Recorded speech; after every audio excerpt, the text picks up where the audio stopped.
Meus queridos, a paz do Senhor, é com grande alegria que nós estamos aqui mais uma vez de volta para meditarmos na palavra do Senhor Jesus, uma lição maravilhosa, muito interessante da parte de Deus, a carta de Paulo escrita aos Efésios, a lição de número 9, que tem por título A Intercessão pelos Efésios. Mais uma vez nesta carta nós percebemos o comprometimento de Paulo com o Evangelho, o comprometimento de Paulo com as coisas de Deus, e nós percebemos que todas as igrejas nunca deixaram de ter o auxílio e a manutenção do pastor da igreja naquela época, um homem bastante dedicado nas coisas de Deus. Nós percebemos Paulo, um dos homens mais comprometidos com a palavra do Senhor Jesus. Mesmo quando estava preso nas prisões em Roma, Paulo escrevia cartas para a igreja, exortando a igreja, edificando a igreja, e isso mostra que Paulo era um homem comprometido com o Evangelho, sem interesses financeiros, mas um homem que privava e prezava muito pela espiritualidade da igreja. E quando Paulo escreve esta carta maravilhosa, ela é de grande relevância para o nosso aprendizado como cristão. Essa carta não serviu apenas para a igreja de Éfeso, mas serve em muito para os nossos dias hoje. O texto áureo desta lição que nós estudamos diz o seguinte: por causa disso me ponho de joelhos perante o Pai, de nosso Senhor Jesus Cristo, do qual toda a família nos céus e na terra toma o nome. Efésios capítulo 3, versículo de número 14 e o versículo de número 15. A verdade prática desta lição nos diz: devemos interceder pelos eleitos de Deus, de Cristo, para que eles sejam fortalecidos de poder e vivam em comunhão e exercitem o amor de Deus. Nós percebemos aqui também no nosso objetivo geral e nos objetivos específicos o propósito que esta lição tem para que nós possamos alcançar. O objetivo geral é que nós possamos aprender a eficácia da oração no fortalecimento e na restauração e crescimento espiritual da Igreja de Cristo. Já começa aqui mostrando a necessidade de nós termos este conhecimento da eficácia da oração, do poder da oração, a envergadura que tem a oração na construção, no andamento e no sucesso da igreja, para que ela possa permanecer firme espiritualmente. O primeiro ponto fala sobre uma reflexão, para que possamos refletir acerca dos propósitos da oração de Paulo. Qual propósito tinha Paulo naquela oração quando ele intercede pela igreja de Éfeso, pelo poder do Espírito Santo? O segundo é um destaque que devemos trazer, a necessidade de a igreja estar arraigada e fundamentada no amor de Deus. Terceiro, conscientizar de que Deus é capaz de fazer muito mais do que aquilo que nós pedimos ou pensamos. Amados irmãos, esta lição, ela nos revela algo muito importante, porque depois do ministério que é revelado, que estava oculto, e todas as suas dádivas, o apóstolo Paulo passa a orar em favor da igreja, para que a igreja permaneça arraigada no amor de Deus, aprofundada no amor de Deus. Paulo pede que haja uma intervenção do Espírito na igreja, o poder de Cristo habite no homem interior. Paulo também nesta oração traz um aprendizado para a igreja de Éfeso, mostrando que as dádivas de Deus sobrepujam as nossas expectativas, que o Senhor é capaz de dar a nós muito mais do que aquilo que nós pedimos ou pensamos.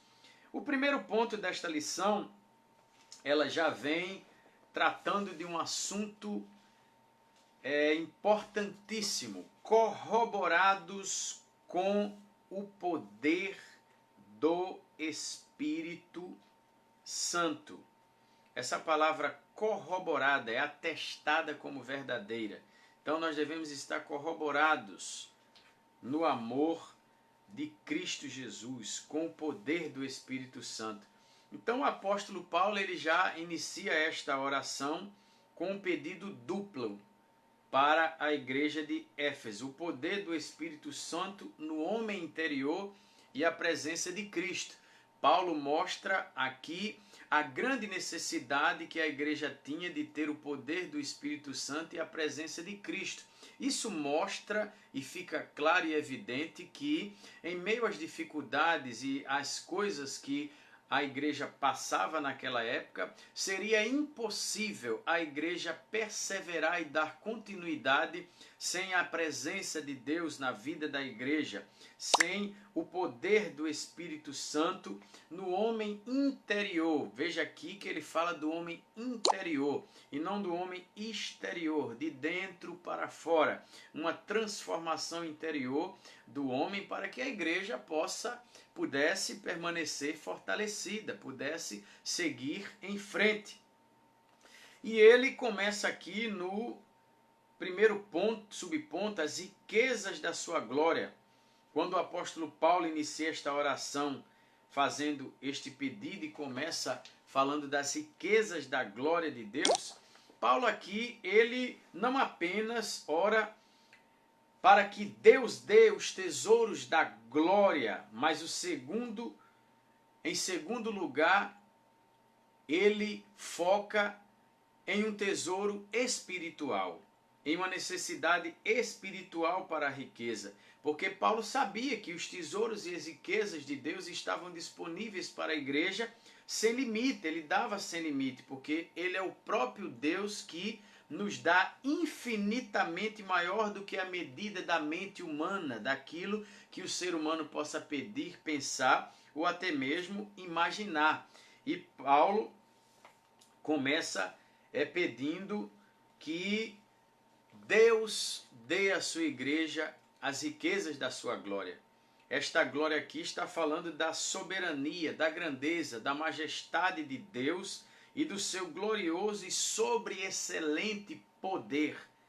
E a igreja precisava disso para permanecer firme. A igreja precisava disso para dar continuidade ao trabalho da igreja.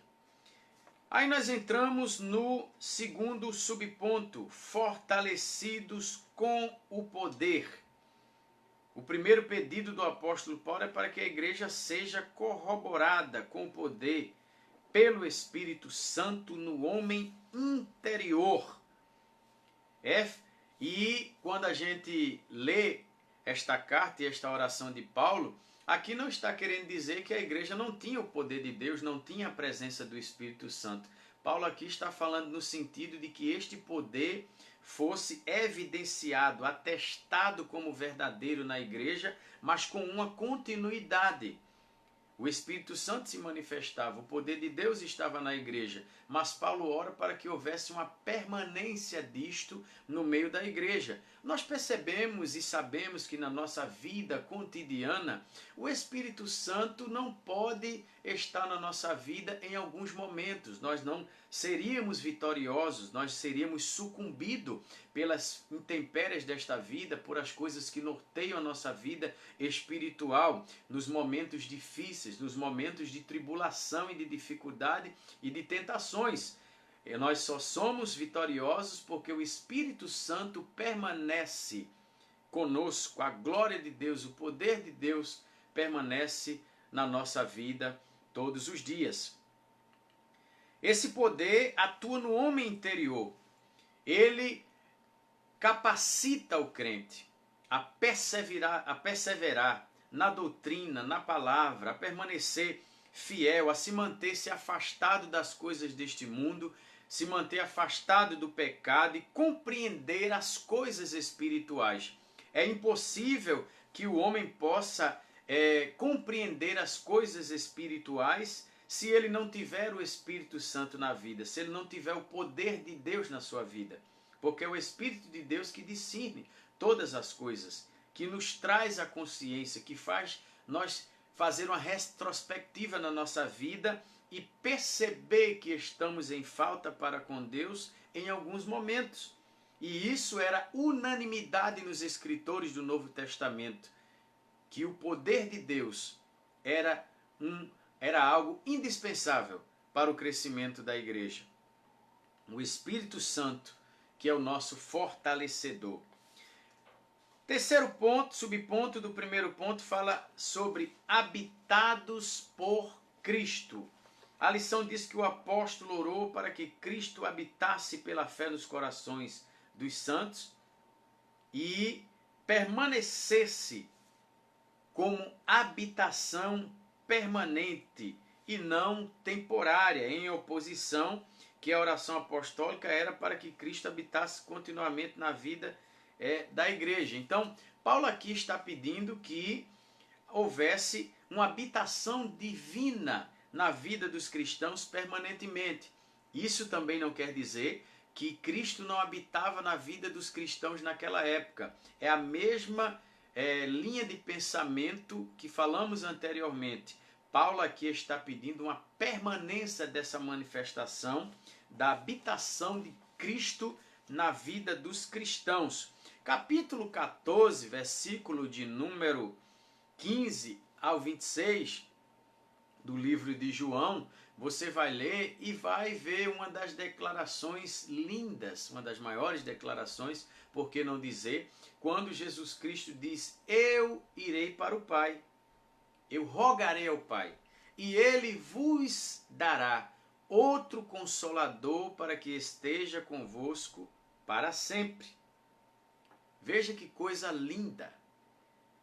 Até o Cristo da cruz percebeu, Jesus percebeu que a vitória da igreja seria fragilizada, não seria possível sem a presença do outro Consolador, do Espírito Santo, que cuida da igreja, que vela pela igreja, a essência de Deus. E ele disse: eu rogarei ao Pai, e Ele vos dará um outro Consolador para que esteja convosco para sempre. Isso é a vitória da igreja, porque o Espírito Santo que revela, que cuida, está no meio da igreja para dar o sustentáculo à igreja. E por que não dizer, quando você desfruta da presença do Espírito Santo na sua vida, você desfruta da presença de Cristo, porque nós sentimos a presença de Cristo. Cristo habita em nós através do Espírito Santo, do seu Santo Espírito. Mas é preciso que Deus encontre espaço em nossos corações. É preciso que Deus encontre uma presença duradoura em nossos corações.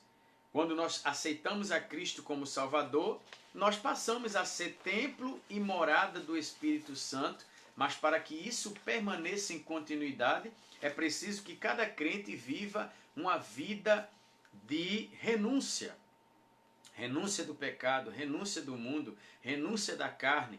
É preciso que você, em outras palavras, nós tenhamos uma vida de exclusividade para com Deus, para que a nossa casa, corpo habitado pelo Espírito, possa estar limpo, para que Ele possa não apenas habitar, mas nos dirigir, nos encher e manifestar em nossas vidas os dons espirituais. E isso indica que aquilo que Deus pode fazer ultrapassa as nossas expectativas. Quando nós temos a presença do Espírito Santo na nossa vida, tudo que vem sobre nós é sem medida. Não podemos calcular, não podemos somar o que o Espírito Santo pode fazer de extraordinário quando vivemos uma vida de comunhão para com Deus, uma vida de renúncia. E é aí que nós já caminhamos para o segundo ponto desta lição. O segundo ponto desta lição que fala o seguinte: arraigados e fundados em amor. Que é a mensagem central do Evangelho. É o propósito principal. Capítulo 13 de 1 Coríntios diz que se você pode fazer tudo, se não houver amor, nada adiantaria. Então o amor é o tema principal do Evangelho. Se você for ler os Evangelhos de Cristo, a base de todas as coisas está fundamentada no amor de Cristo em nossas vidas. É a mensagem central. E foi esta oração que Paulo direciona para Cristo, para que a igreja entendesse esse amor, se aprofundasse nesse amor, se exercitasse este amor, não apenas em palavras e em declarações, mas quando Paulo fala que a igreja deveria exercitar este amor, Paulo mostra que a igreja deveria mostrar através das suas ações que o amor de Cristo estava arraigado dentro deles, que é uma das maiores virtudes.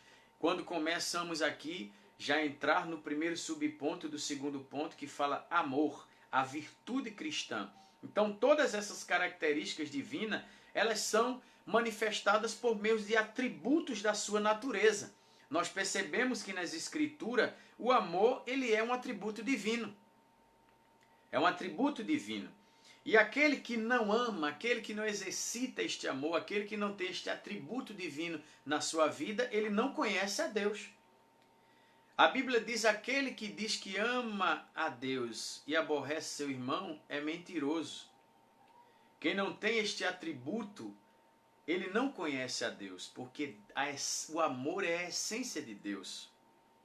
Foi através deste amor que Cristo abriu mão da sua glória por um instante, humaniza-se para morrer em morte de cruz, para que este amor pudesse ser evidenciado nas nossas vidas.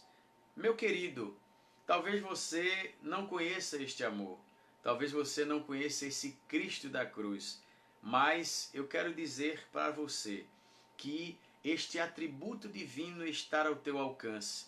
Se você, ainda que não conhece a Cristo como Salvador, se render aos pés dele, com certeza, Cristo fará coisas extraordinárias na sua vida. Extraordinária. E para aqueles que conhecem a Cristo, para aqueles que são salvos, para aqueles que conhecem este amor, ele precisa ser evidenciado não apenas em palavras, mas em ações. Existem muitas pessoas que dizem que têm o amor de Cristo na sua vida, mas não ama seu irmão, fala mal do seu irmão, aborrece a seu irmão, calunia seu irmão. Pessoas que são capazes de pisar em outras pessoas para alcançarem os seus objetivos, mentem, prejudicam, caluniam e até chegam ao momento o ápice da hipocrisia de abraçar o irmão, apertar a mão do irmão, mas na verdade não é um abraço verdadeiro, não é um aperto verdadeiro, é uma hipocrisia, não está no coração. Quem diz que ama a Deus e aborrece o seu irmão é mentiroso.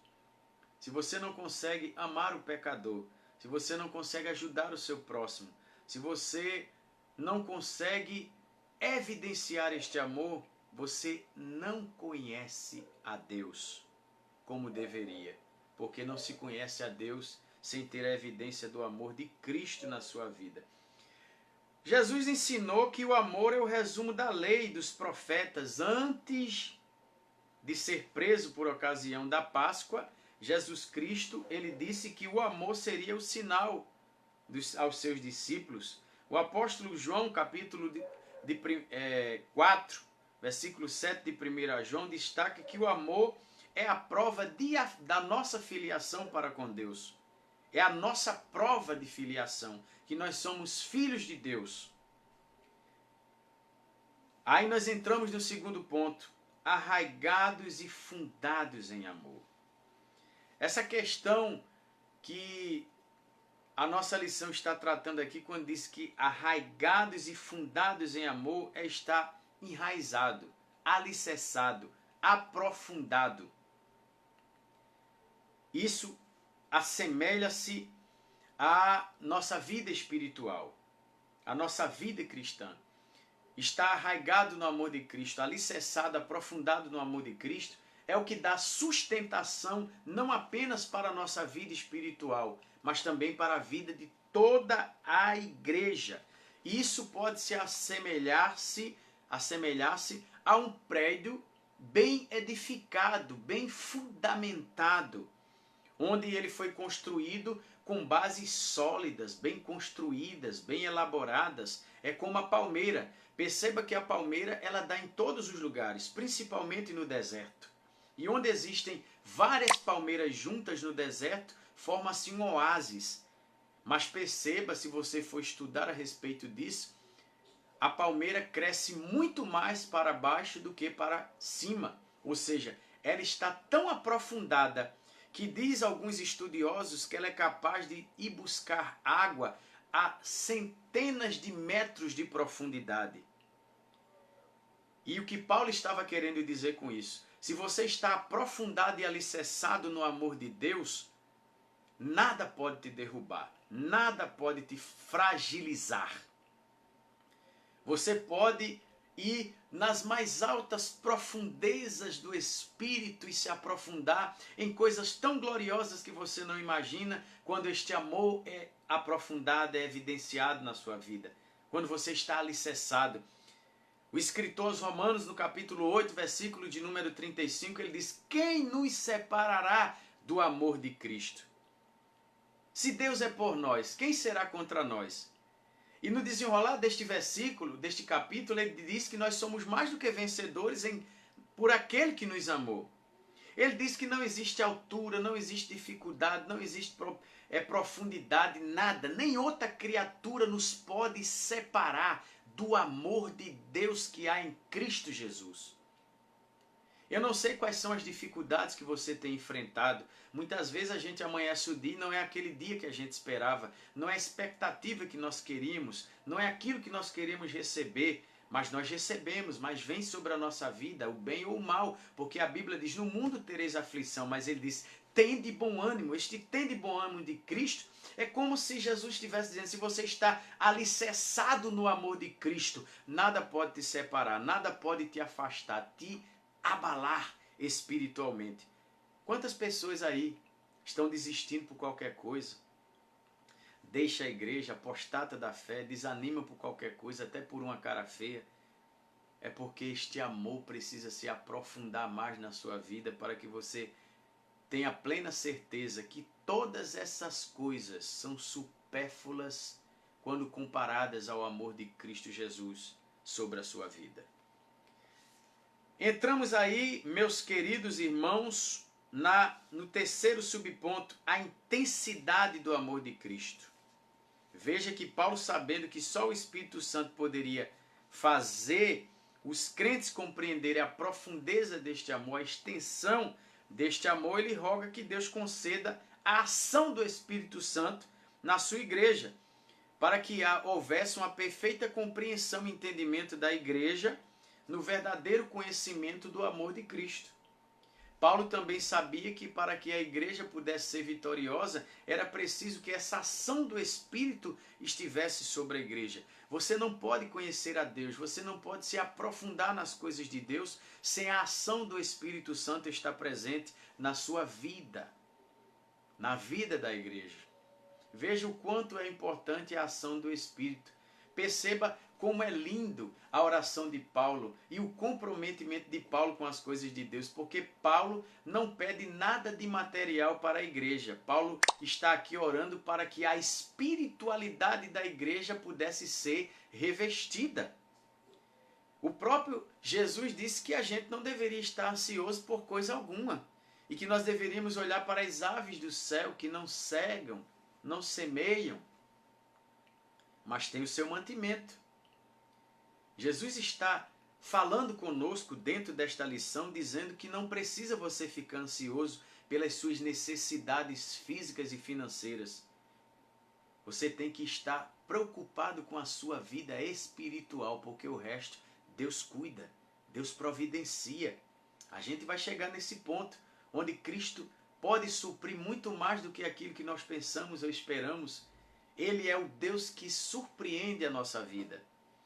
E aí, meus queridos irmãos, Paulo, ele também sabia que o esforço humano não poderia atingir esse conhecimento, essa meta, e por isso ele acrescenta na oração para que os crentes sejam cheios de toda a plenitude de Deus.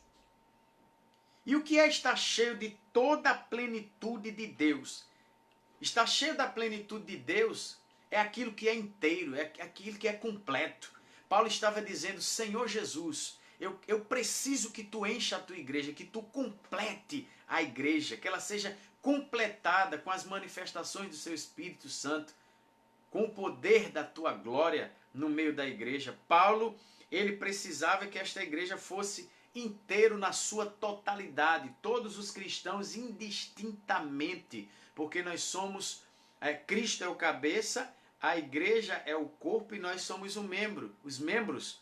E Paulo, escrevendo esta carta, ele pedia que esta totalidade fosse preenchida por Deus na igreja, para que ela pudesse ser uma igreja vitoriosa. Meu querido, amado irmão, minha irmã, você que está escutando esta palavra, nesta ocasião maravilhosa, assim como Paulo exortou os crentes a estarem cheios de Deus, para que a nossa vida não possa ter espaço vazio, é preciso que você seja completado, preenchido pelo Espírito Santo do Senhor Jesus Cristo. Paulo exorta os crentes a serem imitadores de Deus como filhos amados, capítulo 5, versículo 1. Paulo sabia que se a gente fosse ter alguém como referência, a gente poderia se decepcionar porque o homem é falho. Paulo sabia que a igreja de Éfeso precisava de um padrão, mas um padrão que não decepcionasse, que não fizesse a igreja parar. Entenda e veja, porque em algumas cartas que Paulo escreve, numa delas, Paulo escrevendo para a igreja, se não me falha a memória aos Filipenses, capítulo 4, ele diz, o meu Deus, segundo as suas riquezas, suprirá todas as vossas necessidades em Cristo Jesus. Mas perceba que quando Paulo ele escreve isso para a igreja, que Deus poderia suprir tudo, antes Paulo faz uma exigência, que nós sejamos imitadores de Deus, como filhos amados. Paulo está dizendo, está aqui o padrão. Veja a humildade de Paulo e a grande responsabilidade que Paulo tinha, porque em nenhum momento Paulo se achou em condições de ser um referencial para que a igreja pudesse imitá-lo. Certa vez Paulo chega a dizer, eu ainda não atingi a estatura de varão perfeito. Paulo estava dizendo, eu ainda tenho imperfeições que precisam ser trabalhadas por Deus. Aí ele deixa o padrão, sejamos imitadores de Deus como filhos amados. Quem imita a Deus, aqueles que são imitadores de Deus jamais são decepcionados, porque é um padrão sério, é um padrão a se seguir. A Bíblia diz que Jesus Cristo em tudo foi tentado, mas em nada pecou. Ele é o padrão a se seguir. Amém? Que Deus abençoe. Então, amados, aí nós entramos aí no terceiro e último ponto desta lição. A bênção de Deus excede o pensamento humano. Eu achei lindo essa escrita de Paulo. Foi uma intercessão audaciosa, diz a lição aqui, em favor da igreja, ensinando que Deus é capaz de fazer além daquilo que nós pedimos ou pensamos. Sabe o que é que Paulo estava dizendo aqui para a igreja? Paulo estava dizendo, Deus, o Deus que vocês servem, o Cristo da cruz, ele está além daquilo que os senhores podem imaginar. Paulo estava dizendo que as glórias, as benécias de Deus sobrepõem as nossas expectativas, aquilo que nós esperamos. Veja que coisa gloriosa. Cristo, ele nos coloca no plano perfeito da salvação, nos coloca como eleitos de Deus e predestinados por Deus para uma vida de salvação, nos abençoa.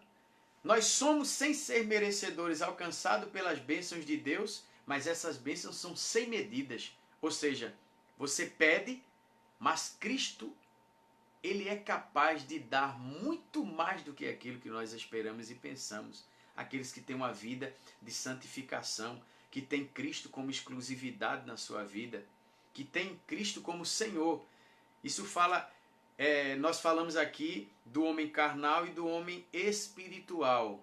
O homem carnal é aquele que aceita Cristo como seu Salvador, mas não aceita Cristo como Senhor. Isto fala de controle. Foi o que Paulo disse, não vivo mais eu, mas Cristo vive em mim. Paulo estava dizendo, eu sou controlado, guiado por Deus. As minhas ações, para onde eu olho, o que eu faço, as minhas decisões, é ter Cristo como Salvador e Senhor.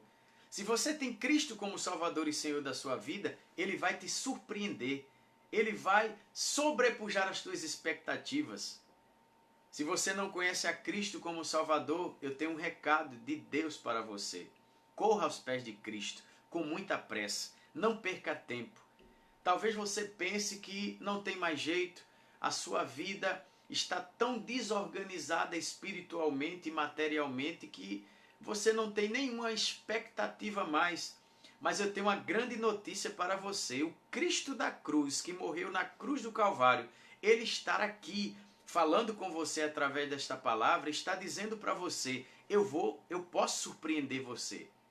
Se você aceitá-lo como Salvador da sua vida, Ele pode sobrepujar as tuas expectativas. Ele pode ultrapassar aquilo que você espera e fazer muito mais daquilo que você pensa. Creia nisso. Corra aos pés de Jesus. Aceite a Cristo como Salvador neste momento. Talvez você está aí na sua casa, não sei, ouvindo esta palavra, mas Cristo é aquele que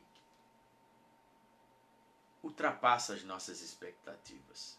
Jesus é lindo, é maravilhoso. Aí vem falando aqui da dimensão das bênçãos divinas. Essa dimensão determina a porção e o espaço que pode ocupar um corpo. Aí fica uma interrogação neste momento para você que está me ouvindo aí. E para mim também que estou falando. Qual o espaço que Deus tem ocupado no nosso corpo? Qual a liberdade que o Espírito Santo está tendo de atuar na sua e na minha vida? O Espírito Santo tem um espaço bom na nossa vida? Se esse espaço está sendo preenchido pelo Senhor, se prepare, porque Ele vai superar as tuas expectativas. Escute bem o que eu estou dizendo aqui. Isto é uma palavra profética de Deus para a sua vida. Se você vive em exclusividade para com Deus, se você vive uma vida de santidade e o espaço ocupado por Deus na sua vida em totalidade, Deus vai surpreender as suas expectativas, porque Ele é soberano e Ele honra aqueles que pagam um preço para viver uma vida de santidade. Paulo ele termina esta oração com uma doxologia, com uma forma de adoração, de glorificação a Deus. Veja que coisa interessante, porque nós percebemos que em muitas igrejas aí fora há cultos de petições, de propósitos, mas escassez de adoração. São pessoas que reclamam muito pelo que não tem, mas não agradecem pelo que tem.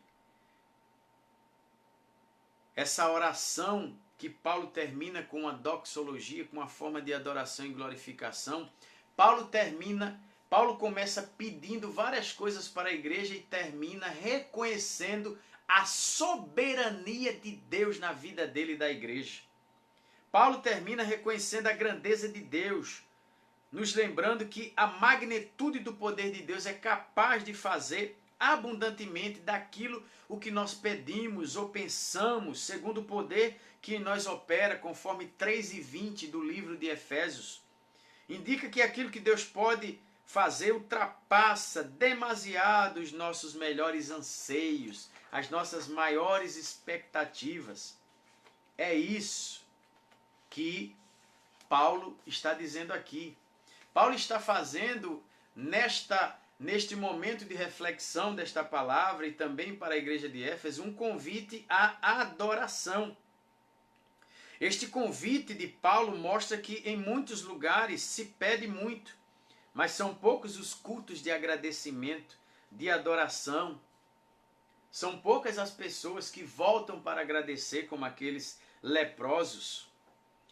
E nós terminamos com o terceiro e último subponto, a glória devida a Deus. É este agradecimento, é este reconhecimento.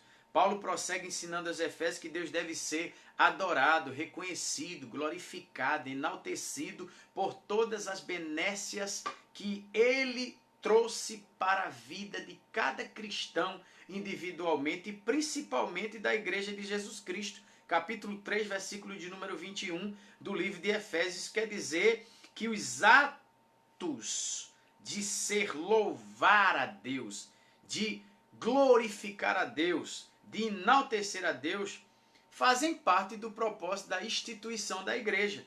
Uma igreja onde não há adoração, onde não há reconhecimento da soberania da glória de Deus, é uma igreja fragilizada.